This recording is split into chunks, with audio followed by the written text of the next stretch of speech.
sô la đen châm châu đường đen thế này chi là cái gì rồi là chi này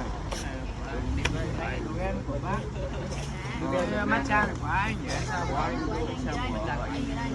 matcha gọi gì đó anh xưa Đây. thì đang bán kem cái ly này 25.000 Quảng Ninh ngày Tết nó phải một bê ra đây bán mà lại bán vào hôm này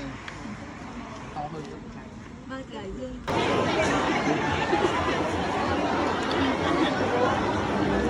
em chụp cho luôn